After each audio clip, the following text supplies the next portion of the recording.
The Haymeadow, Day 3, Chapter 7. Collie opened a can of cold chili with a pocket knife, setting the can on one of the tires of the wagon and jacking the knife around the edge. He took a large spoon out of his shirt pocket, wiped it on his pants, and ate the chili cold in 3 huge bites. John watched him and thought he must have a stomach made of cast iron. John had some canned meat and bread and made sandwiches. It was bad enough without butter or mayonnaise, but at least he wasn't eating those cold bits of hardened fat he saw in Collie's chili. They ate in complete silence, as they usually did in the house. With Collie and his father, eating was a business to get out of the way, like putting gas in a tank on a car, just something to get done so they could go back to whatever it was they were doing before they had to sit down to eat. And for John, it was becoming that, but he still liked to chew his food slowly and think of things while he ate.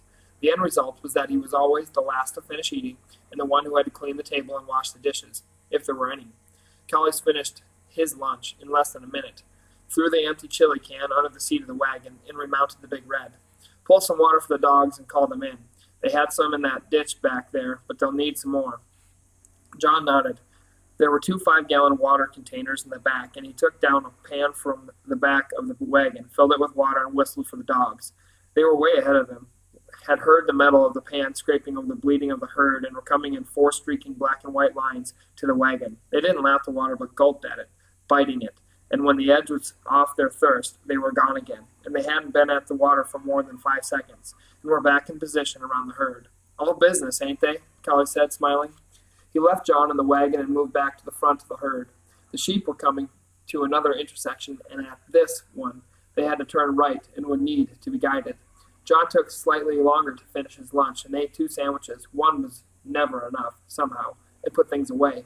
As it happened, Collie did not have to go to the front after all. The dogs remembered from year to year, what to do. Peg and Billy turned the front end easily enough, and Jenny and Pete kept the edges of the long, gray, fuzzy mass within the road and between the fences as they moved around the corner. John never tired of watching them at work. If a sheep tried to move away from the herd or straggled and didn't keep up, one of them, usually Jenny, because she seemed to be the most watchful, would climb up on top and cross the herd at a full run, jumping from sheep to get to the one that needed personal attention. A couple of bites at the back legs, a high-pitched bark, or 2, or just a look, a stare, and sheep got the message. At one point, John decided that maybe sheep weren't so dumb after all, because they would watch the dogs and would react before the dogs could get to them. A ewe would start to straggle and feel guilty about it and look for the dogs before they came. They made the turn easily, and now it would be straight ahead and straight along the road for the rest of this day and the next. John looked at his watch. It was close to 4, and they would stop at 6 for the night. 2 hours would put them 2 or 3 miles, and he looked ahead on the prairie as far as he thought they would get. There was a small ridge with a sinkhole full of water, and he knew that was where they would spend the night. So the horses and sheep had water because they had stayed there each year when they made the drive. You could see all day where you were going to sleep the night. John had read it in one of the history books for school, a part of a journal kept by a woman crossing the plains in a wagon train in 1851, and it was true. If the country stayed flat or you were on a small rise, you could see 15 or 20 miles, and that was more than the sheep could do in a day. The wagon trains didn't manage that, barely made 10. And less if there was bad country. Sometimes it might take them a week to go a mile if it was steep or there was a river to cross. He watched Collie and the dogs work the sheep and let Speck and Spud have their head and walk along, pulling the wagon easily on the flat ground, and wondered what it would have been like with a wagon train. Crazy. They had to be crazy to start with just a wooden wheeled wagon and oxen pulling it and try to get to California. Or the original John Barron, coming as he did, with a gun and 2 horses. John looked around, stood and looked back of the wagon. It would have been the same then, almost exactly the same, except there wouldn't have been fences or roads, and he'd have come riding, maybe right there, right over there, over that small rise, and sat on the horse and looked at the mountains in the distance and back over the prairie and north to nothing and south to nothing, and he'd have said, "This is mine." John shook his head. There were other people here, some settlers, Indians, who truly owned the land, even a couple of ranchers here and there, and he just said it. This is mine. He was just 4.5 years older than me, John thought. Flies had settled on the two horses, and he used one of the reins to brush them off. Flies always followed the horses and sheep, clouds of them. After a time, he just got used to them, but they bit and bit hard, and took out chunks of meat when they bit, and he didn't like the horses to feel the pain. 4.5 years older than me, and he did that. I wonder. He shook his head, stupid thinking. His father would snort, a woofing sound at his nose, if he knew John was thinking that way. But the thought was there. It didn't go away. I wonder if I could do that if I were 4.5 years older. Just like that. Come over that rise and look as far as I could and say, this is mine. I wonder. The time passed more quickly than John would have thought before they came to the ridge. Maybe some of the sheep remembered the drive to the mountains as well, he thought, and were anxious to stop for the night. Or it was the water. They smelled the water from the sinkhole. The sheep hadn't had water all day and crowded around the depression full of water. At some time in the past, the land had sunk into a shallow depression, and a spring at the side of this bowl had fed water into it. The spring was constant year-round. Seeping water and the evaporation and water soaking into the earth kept it from getting bigger. But there was a patch, or a small pond, perhaps 60 feet across, and not over 2 feet deep at the most, wet year-round. The sheep drank eagerly, fighting to get to the water. The lambs, born 3 months earlier, would take a drink, run to play, fight through the herd, and take another drink, wheeled around to find a rock to play King of the Mountain on, and turn back for another drink. John laughed, watching them, and Collie rode up alongside the wagon. You laughing at the lambs? John nodded. They're full of it. Kids, pups, and lambs, all the same. Sometimes you can watch them, lambs I mean, and they'll be standing still, looking at you, and they'll just suddenly jump. Straight up, hop like a grasshopper and kick. Just for fun. They're better than television. To the side of the sinkhole, just above where the spring seeped out, somebody, it might have been 50 years before, had put a small windmill and pumped whenever the wind blew, filling a metal stock tank with fresh, pure water. Above the spring and the pond, it didn't get dirty, and there was a small breeze driving the windmill so that the fresh water whooshed out of the pipe in small half-a-cup spurts. They pulled the wagon just above the windmill and unhooked the horses and watered them and tied them out on picket ropes. Normally, I'd hobble them, throw ankle ropes on them, Cully said, but they can move around a bit when they're hobbled, and we might want them close in case it comes on to rain. There was a sack of oats in the wagon, and he gave each horse half a coffee can full in old tin pans on the grass in front of them. There was no wood, not for another 50 or so miles, so they used a small propane stove and heated up 2 large cans of beef stew, which they ate out of the cans. As soon as they'd finished, Collie took out a battered coffee pot with no insides, dumped in a handful of loose ground coffee grounds, and filled it with water from the end of the pipe at the stock tank. John shook his head and drank water and wondered if he would ever come to like coffee. Collie and his father drank it all the time, gallons of it, boiled black and thick so the ground sank to the bottom of the pot, or some of them did. The ones that didn't, they chewed on and ate. They made it look so good that John kept trying it, but it always tasted bitter to him. It made him jumpy. It was a quiet camp, and that made John think about what was happening with Tink and his father. Normally they would joke with each other. Collie and his father were always teasing him or ragging at Tink about something, and now with just Collie, it was quiet. They set about getting ready for the night with almost no conversation. There was a nylon tarp tied to the side of the wagon, and they pulled it out to make a lean-to, pinning it to the ground with rocks. Underneath, they spread 2 foam pads and their sleeping bags. It had been a hot day, but the nights became cold and the bags would be welcome. When the beds were down, Collie brought a braided horsehair rope from his saddle and spread it around the bed area. For snakes, he said. Keeps them out of your bag. John had heard of it, of course. Rattlesnakes were supposed not to crawl over horsehair, and he knew many cowboys who believed in it. But he'd been to an exhibit in Cheyenne once where he had a pit of snakes, and they had a horsehair rope in the pit, and the rattlers crawled all over it. Besides, if he saw 1 snake a year, it was unusual. They just weren't that many, and with all the sheep and the dogs, he didn't think they'd be running to get in his bag with him. He didn't say anything. With the beds ready, John took down the same large pan they'd used to water the dogs and filled it with dry dog food and set it by the tailgate. The dogs would come in to sleep and eat as they wished, then head out to watch the sheep again. Collie rummaged around in the back of the wagon. It was so full he had to crawl on his stomach up on top of the load and came out with a small kerosene lantern. He lit the lantern and hung it from the nail beneath the wagon box. It was a cast yellow light. about 10 feet, and they crawled into their sleeping bags still in silence. Collie filled his lip with snuff, spit once to the side, and lay back. John had wadded his jacket into a pillow and had a metal button on his cheek. He wiggled it around, settled back, and closed his eyes. Got any questions? Collie asked. About what? About what to do with the sheep when you get up to the high country. You seem a little fussed about it, and I thought you might have some questions. John rolled onto his back. Collie had blown the lantern out, and there was no moon, so it was pitch dark. 1,000,000, he thought. I must have 1,000,000 of them. That was the trouble. There were so many he didn't know where to start, what to ask. No, he said finally. I can't think of one. Well, that's good then, Collie said, spitting again. Your pa wanted me to teach you some of this on the way, and if you know it all, it makes my job easier. John didn't say anything. That was slick. How you tipped your hat to that girl at the highway crossing. Collie, John thought, never missed a thing. He felt his cheeks burn in the dark. He was glad Collie couldn't see them. She appreciate it? John had to laugh, remembering. No, I don't think so. She just drove off. Well, that happens, don't it? Yes, I guess it does. Is your heart broke? No. Good night. Good night. John closed his eyes and tried to sleep, but his thoughts mixed so that he thought of the girl in the car and his father and Tink and his great-grandfather all at once until finally they all swirled together and he slept. Chapter 8. The sheep did not want to leave the water in the morning. The dogs and Collie would get the front end moving, and the rest of the herd would just stand and watch them leave, and the ones that started would try to circle around the dogs and get back.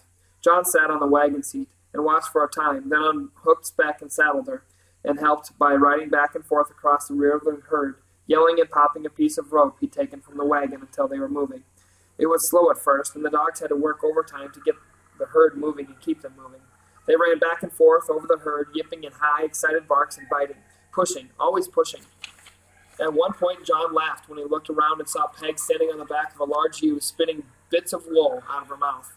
At last they were moving, and through that day there were no highway crossings to plague them, so that things ran smoothly. Speck and Spud had long before figured out what was happening, and John didn't have to steer or even talk to them. They walked down the middle of the small, rutted road that led west toward the mountains, and John leaned back in the seat and enjoyed the ride. Twice he caught himself dozing, the warm sun pushing him down into the seat, and after they had moved the herd past a small side road, a driveway into a pasture, Collie came back. He tied the red to the tailgate of the wagon and climbed up beside John. I thought of some things, he said. What things? About sheep and the dogs, things you might want to know. John sat up. Collie filled his lip with snuff and spit. The problem is that I'm going to have to turn around and head back as soon as we get there. There's the ranch to take care of while you pause with Tink, so I won't be able to stay with you and get you started. You're going to be on your own just about 20 minutes after we get there. John nodded. I figured that. So we can talk while we ride. Looky there. He pointed to where a rebellious ewe had gone off the road, and about 30 sheep followed her, lambs jumping and leaping over the older sheep. Jenny and Pete peeled off from the right of the herd and turned the small band and headed them back into the main body. Ain't it fun, just to watch them work? John nodded. They got something, Collie said. With the sheep, I mean. They got something in their heads, and the sheep understand it and they know about sheep. I've puzzled on it some, but I guess it must go way back.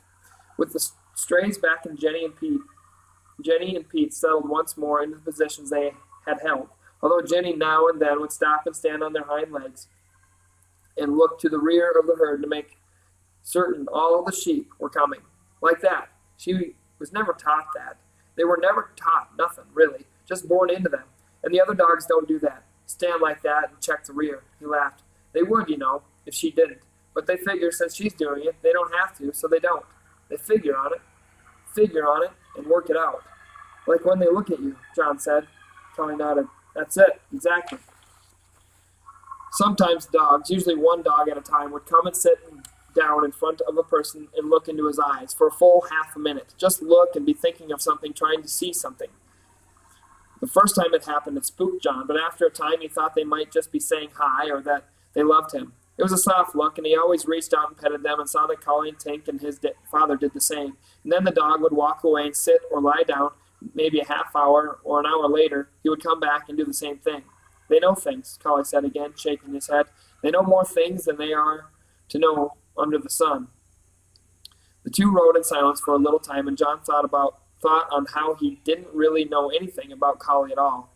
not where he came from, nor if he'd ever been married, nor how he'd lived before he came to work at the ranch, or if he'd just been there mostly forever. And then he thought he didn't know any of that about Tink either. He could ask, he knew, but the words didn't come, and he thought that was like his father, to not talk, not ask, and maybe like the old man.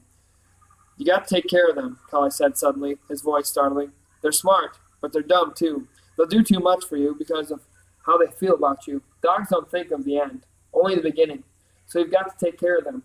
How do you mean? Well, like food and water. If you don't water them and feed them, they'll keep going and then just drop. You've got to keep them supplied all the time. Like horses? Same as, Collie nodded. Same as, except horses won't go past the point unless you drive them, which of course ain't right. But dogs will. They'll keep on going until it kills them, even if you ain't pushing them.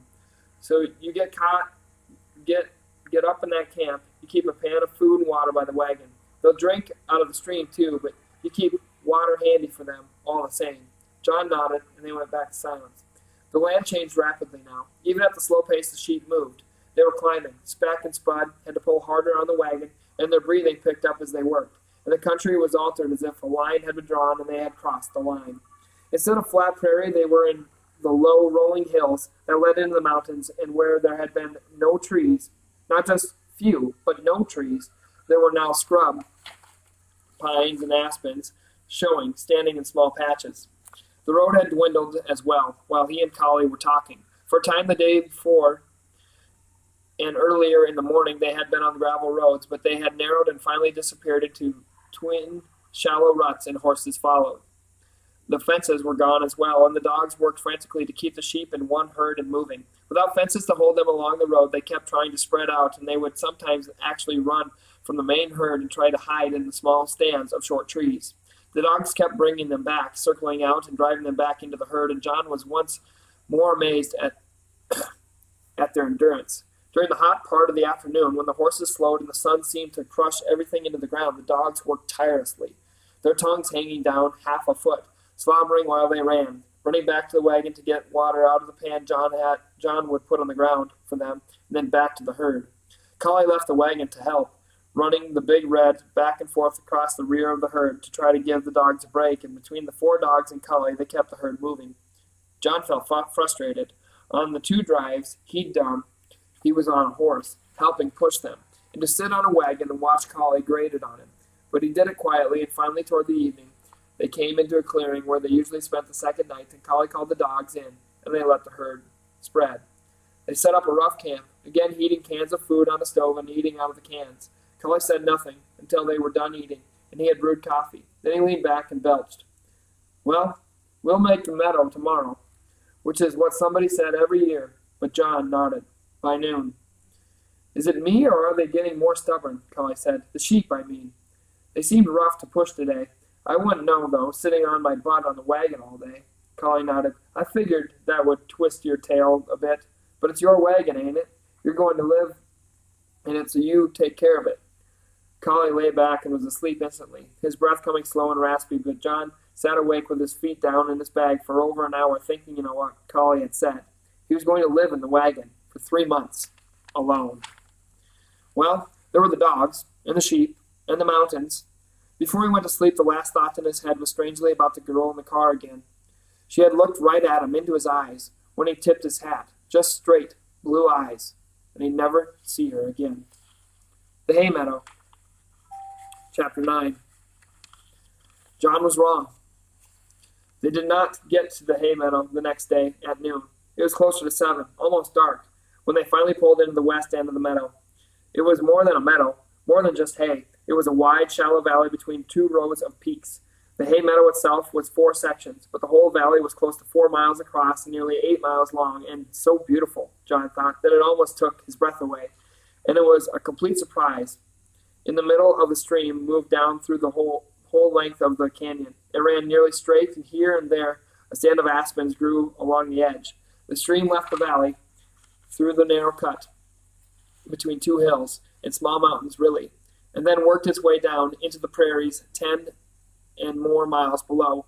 It was impossible to see the valley, to know that it was there until passing through the cut between the hills, and it must have been a shock the first time the old man had seen it. It was a perfect summer pasture.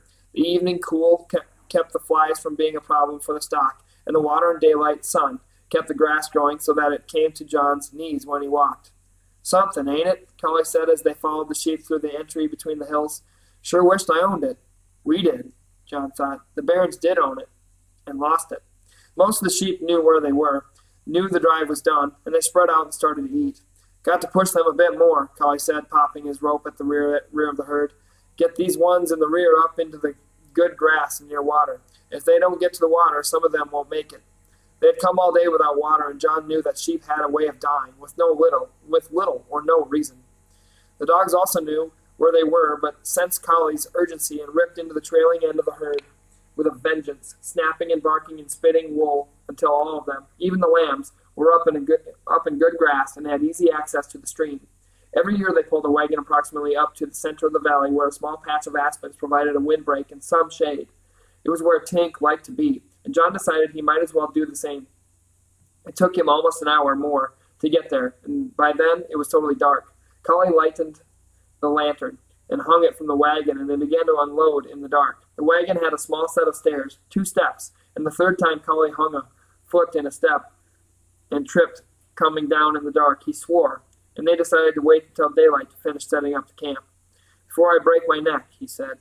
So they made the bedrolls and tarp ready, set up dog food and water, heated up 2 cans of stew, and ate and went to bed and asleep without saying 10 more words.